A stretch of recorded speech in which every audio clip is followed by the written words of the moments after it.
There once lived a rich merchant who had 3 daughters. 2 of them were mean and selfish, but the youngest daughter was so sweet and lovely that she was called Beauty.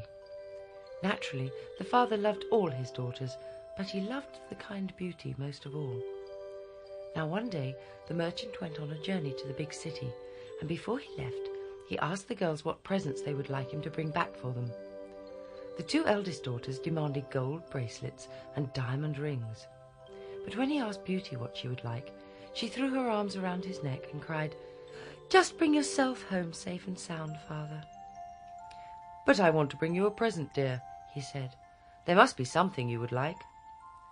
"Then bring me back a rose," said Beauty, "a dark red rose." The merchant set off on his journey, completed his business, bought the gold bracelets and the diamond rings, and then started for home. "I will leave Beauty's rose until I'm almost home," he thought. "I do not want it to wilt and die before I give it to her." As he made his way back through the forest, a terrible storm arose, and the rain fell so heavily that he could not see his way through the trees. Just as he realized that he was completely lost, he saw a light in the distance and made his way towards it. He was hoping to find a woodcutter's hut where he could shelter from the storm, but to his astonishment he came to a magnificent castle. The huge door stood open, but the building seemed to be deserted. Inside he found a welcoming fire burning in the grate, and the table was laid with a splendid meal. It was almost as if someone had been expecting him.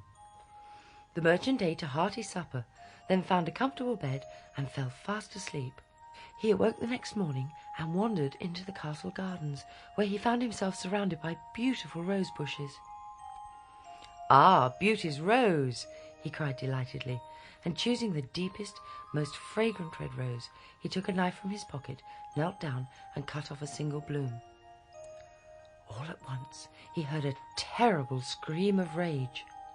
The terrified merchant looked up to see a hideous figure standing over him.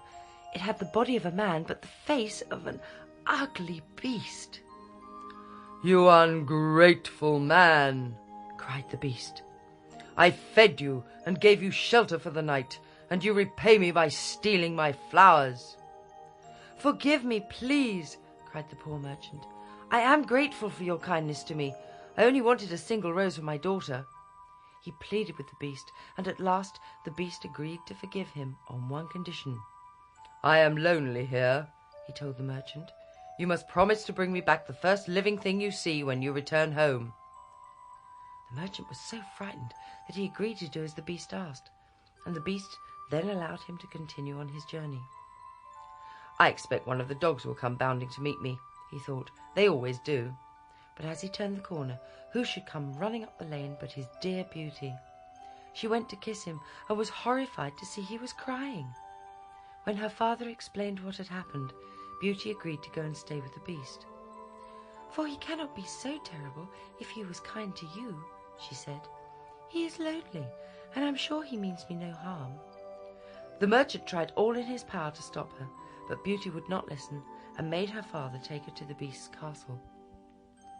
When she first set eyes on him, she was frightened, but the beast spoke kindly to her and eased her fears. In the beast's castle, Beauty had everything she could wish for, but after a while, Beauty grew tired of having nothing to do, and began to feel very sad. When he saw how sorrowful she was, the beast gave her a magic mirror, so that she could watch her family at home. But one day when Beauty looked into the mirror, she saw her father lying ill in bed.